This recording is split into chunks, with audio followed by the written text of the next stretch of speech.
উল্টা আমার উপর রাগ দেখায়। রাতটা যাক, তারপর তোকে বোঝাবো বউ কাকে বলে আর কত প্রকার। বুড়া খাটাস একটা।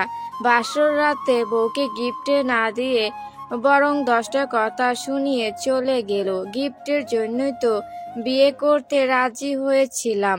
গিফটটি যদি না দেয় তাহলে এই শ্যালাটার বিয়ে করে লাভটা কি হলো? সঙ্গে সঙ্গেই নিজের জিভে কামড় দিল মৌ।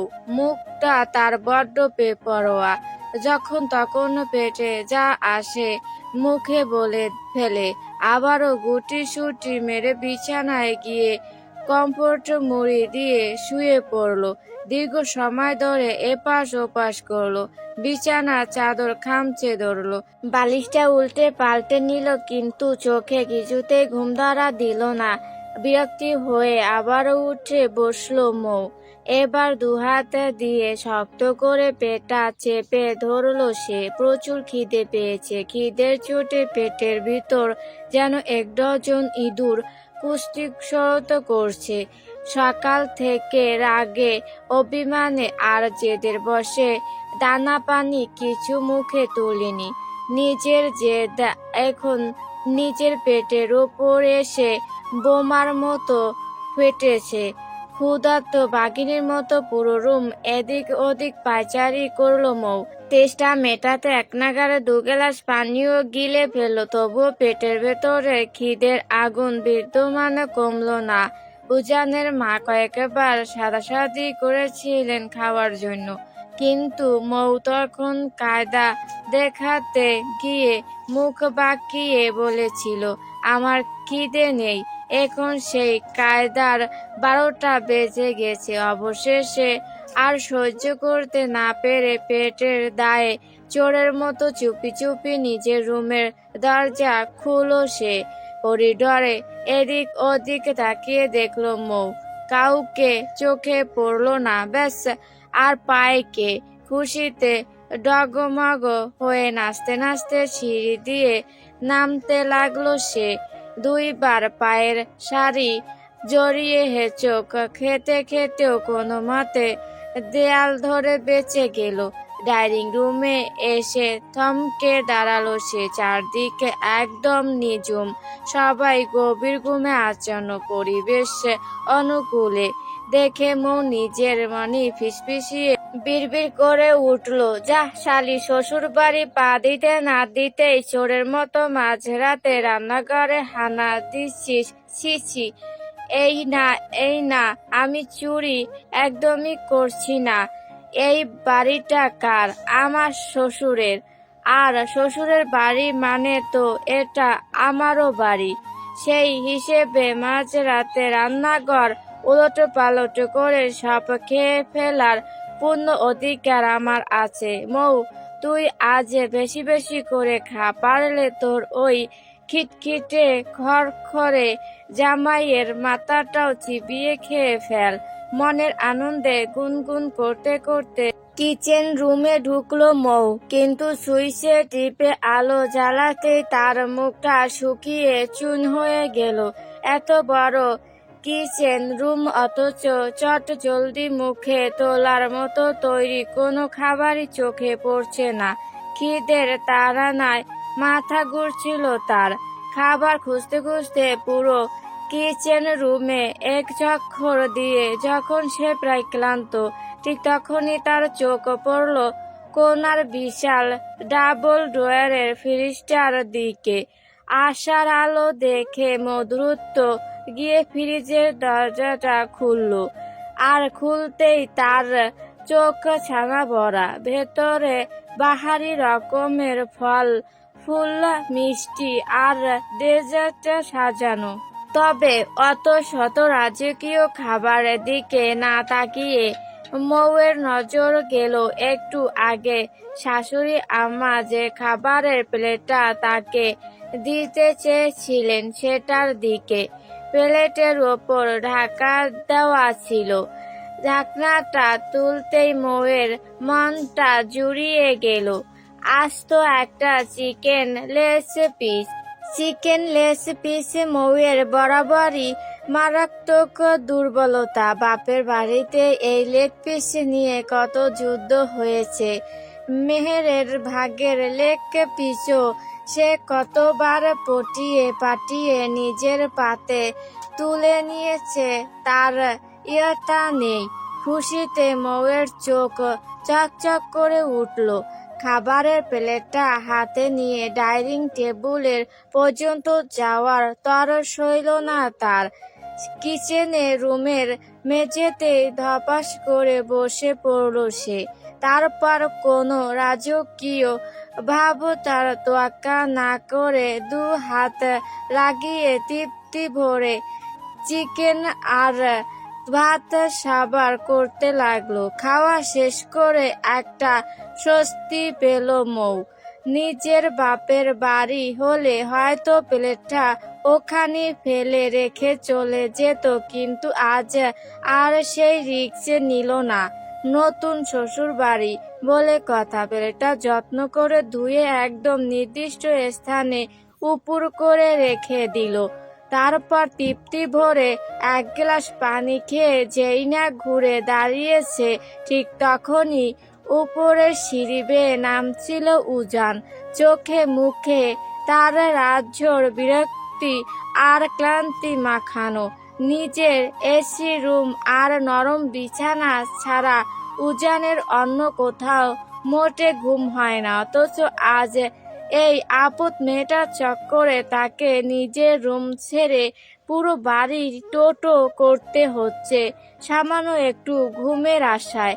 কিন্তু আগে ছাদে গিয়েছিল ঠান্ডা বাতাসে ঘুমাতে, কিন্তু সেখানকার মশার দল কামড়ে তার পিঠে চামড়া তুলে ফেলার দশা করেছে। অতিষ্ঠ হয়ে শেষমেশ ডাইনিং রুমের সোফাটায় ঘুমানোর উদ্দেশ্যে নিচে নামছিল সে।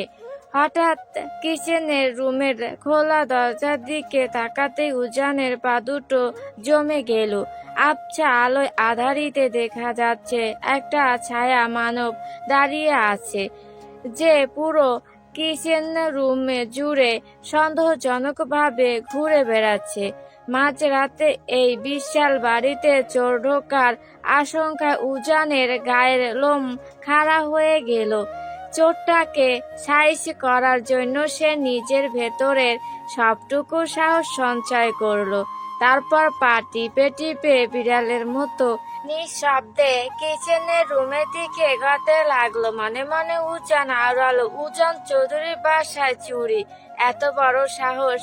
দাঁড়া বেটা চোর, আজ তোর একদিন কি আমার যে কয়দিন লাগে, তোকে আজ মেরেই তক্তা বানাবো। উজান আর এক মুহূর্ত সময় নষ্ট না করে পেছন থেকে আচমকা ঝাঁপিয়ে পড়ল। মৌ কিছু বুঝে ওঠার আগেই উজান তার শক্ত হাত দিয়ে মৌয়ের মুখ চেপে ধরল। আচমকা এই হামলায় মৌয়ের জান প্রায় কবজ হওয়ার দশা। সে দুহাত পা ছুড়ে জান প্রাণ দিয়ে ছটপট করতে লাগলো, কিন্তু জিমনেশিয়ামে যাওয়া উজানের পেশিবাহু হাতের শক্তির কাছে সে নিখুঁজ এক পুতুল। মৌ নিজের মুখটা ছাড়ানোর জন্য উন্মাদের মতো মাথা জাগাতে লাগলো, কিন্তু মুখ চাপা থাকায় শুধু অস্পষ্ট ঘুঙরানি শব্দ বের হলো, উজান রেগে মেগে দাঁতে চেপে ফিসফিসিয়ে আওড়ালো, চোরের বাচ্চা চোর! তোর এত বড় কলিজা যে তুই উজান চৌধুরীর ডাইনিং রুম পার হয়ে সোজা কিচেন রুমে চুরি করতে এসেছিস? আজ তোকে মেরে তক্তা বানিয়ে ফেলবো। রিফাত ভাইয়া কই তোমরা? কথাটা শেষ করার আগেই চোরকে বাগে আনতে উজান নিজের ডান পা দিয়ে মৌয়ের পায়ে একটা জোরদার ল্যাং মারল। বেচারা মৌ আচমকা পায়ে আঘাত পেয়ে ব্যথা আর আতঙ্কে চোখ মুখ খিচে বন্ধ করে ফেলল। নিজেকে ছাড়ানোর আপ্রাণ চেষ্টা করেও যখন দেখলো কোনো লাভ হচ্ছে না, তখন উজান আরো বেশি গলা ফাটিয়ে চিৎকার জুড়ে দিল, আম্মু আব্বু তাড়াতাড়ি নিচে এসো, দেখে যাও আমাদের কিচেনের রুমে চোর ঢুকেছে, চোর চোর চোর। উজানের এই গগন বিদারী চিৎকার শুনে মৌয়ের মাথায় রাগের রক্ত চড়ে গেল। অপমানে আর রাগে অন্ধ হয়ে মৌ আর কোনো উপায় না পেয়ে উজানের মুখের সামনে থাকা হাতে তালুতে নিচে দাঁড়ালো, দাঁত দিয়ে সজোরে কামড় বসিয়ে দিল। ব্যথায় আকাশ কাঁপিয়ে চিৎকার করে উঠল উজান। কামড়ের চোটে হাতটা এক ঝটকায় আগলা হয়ে যেতেই মৌ নিজেকে মুক্ত করে নিল। এক সেকেন্ড সময় নষ্ট না করে শরীরের সমস্ত শক্তি পায়ের পাতায় এনে সে উজানকে একটা লাথি মারতে গেল। উদ্দেশ্য ছিল উজানের পায়ে লাথি মারা, কিন্তু তাড়াহুড়োয় নিশানা একদম ভুল হয়ে গেল। মৌয়ের শক্ত পায়ের লাথিটা সটানো গিয়ে লাগলো উজানের শরীরের সবচেয়ে সংবেদনশীল জায়গায়, একদম মেইন পয়েন্ট বরাবর। শাওয়ার নাতি ছাড়, আমি চোর নয়, তোর বিয়ে করা বউ লাগি বউ। হাঁপাতে হাঁপাতে চেঁচিয়ে উঠল মৌ। লাথিটা লাগার সঙ্গে সঙ্গে উজানের চোখ দুটো চড়গাছ হয়ে গেল। মুহূর্তের মধ্যে তার মুখের সমস্ত রং উপড়ে গেল। ব্যথায় পুরো শরীর কুঁকড়ে সোজা মেঝেতে হাঁটু গেড়ে বসে পড়ল সে। দু হাত দিয়ে জায়গাটা চেপে ধরে ব্যথায় তার কথা ফোটায় দায় হয়ে পড়েছে। এতক্ষণে মগজে আলো ঢুকলো তার, যাকে সে এতক্ষণ চোরের বাচ্চা চোর বলে উত্তম মধ্যম দিচ্ছিল, সে অন্য কেউ নয়, এই বিকেলেই ধুমধাম করে বিয়ে করে আনা তার অর্ধাঙ্গিনী। উজান ব্যথা নীল হয়ে আহত ও করুণ স্বরে মরণ আর্তনাদ করে উঠল, মাবুদ গো, এই মেয়ে আমার জীবনে লালবাতি জ্বালিয়ে দিল। আপন বউকে পাওয়ার আগেই আমার বংশ নির্বংশ করে দিল। এই খাচ্ছন্নি মেয়েকে তোমার কাছে তুলে নাও। সঙ্গে সঙ্গেই আবারও উজানের পায়ে সজোরে আরেকটা লাথি বসালো মৌ। মাথা নিচু করে দুহাতে কোমর গুজে কক্রোশ গলায় চেঁচিয়ে উঠল, গোলামের পুতের শখ দেখো, পীড়িত করে বাচ্চা কাচ্চা পয়দায় করতে পারলো না, আর এই বুড়ো খবিশ বলছে আমাকে তুলে নিতে। তোকে তো বলতে বলতেই মৌ উজানের মুখের দিকে তাকিয়ে একদম স্তব্ধ হয়ে গেল। আপনা আপনি তার মুখ হা হয়ে গেল, চোখ দুটো কপালে উঠল, ঘাড় কাত করে সে উজানের দিকে এমন ভাবে তাকিয়ে রইল যেন কোনো এলিয়েন দেখছে। ততক্ষণে উজানের চিৎকার চেঁচামেচিতে ডাইনিং রুমে বাসার একে একে সবাই হাজির হয়ে গেছে। মৌ একদৃষ্টিতে উজানের দিকে তাকিয়ে থাকতে থাকতে তার মাথা ঘুরে পড়ে যাচ্ছিল। ঠিক তখনই মেহের দৌড়ে এসে তাকে পেছন থেকে ধরে ফেলল। সবার সামনে নিজের ছেলেকে এমন অবস্থায় দেখে বাড়ির কর্তা আরিফুল চৌধুরী বাজখাই মেজাজে গর্জে উঠলেন, এই ছেলে, তোর লজ্জা শরম বলতে কিছু নেই? তোদের জন্য বাসরঘর সুন্দর করে সাজিয়ে দেওয়া হলো, আর তুই সেখানে না থেকে মাঝরাতে চোর চোর বলে চিৎকার করে পুরো ড্রয়িং রুম মাথায় তুলছিস। চেলা কাঠের বাড়ি খাওয়ার খুব শখ হয়েছে, তাই না? চুপচাপ বৌমাকে নিয়ে নিজের রুমে যা। বাবার কথা শুনে উজান ব্যথায় দাঁতে দাঁতে পিষে গর্জে উঠল, আমার লজ্জা নেই না? তোমার ওই আদরের বৌমাকে একবার জিজ্ঞেস করো, ও এইমাত্র আমার সাথে কি কি করেছে। এই পুচকে বিড়ালের বাচ্চার লজ্জার লও নেই, মুখের বাসার কি ছিরি, একটা আস্ত ইডিয়েট। আরিফুল চৌধুরী ছেলেকে থামিয়ে দিয়ে বললেন, তুই একদম চুপ কর। আমার বৌমা একেবারে লক্ষ্মী ও ভালোই আছে। তুই নিজে খারাপ, তোর 14 গোষ্ঠী খারাপ। বাবার মুখে নিজের বংশের বদনাম শুনে উজান কপালে হাত দিয়ে বিড়বিড় করলো, লে হালুয়া, নিজের গোষ্ঠীকে খারাপ বলতে যার একটুও দ্বিধা হয় না, অথচ এই বজ্জাত বৌমাকে কিচ্ছু বলা যাবে না। পৃথিবীর 1 নম্বর পক্ষপাতী শ্বশুর তুমি হবে ড্যাড। আরিফুল চৌধুরী কাচুমাচু হয়ে খানিকটা ভাব নিয়ে বললেন, তা অবশ্য ঠিক, কিন্তু তুই চোর চোর বলে ওভাবে চিৎকার করছিলি কেন? আগে সেটা বল। ঠিক তখনই ইফাত পা টিপে টিপে উজানের কানের কাছে গিয়ে ফিসফিস করে বলল, দোস্ত সব বুঝলাম, কিন্তু তুই বাসর ঘরে রোমান্স না করে মাঝরাতে এখানে এসে এভাবে টাইম ওয়েস্ট কেন করছিস? আমি তোর জায়গায় হলে তো এতক্ষণে তোকে চাচা বানানোর প্ল্যানিং করেই শুরু করে দিতাম।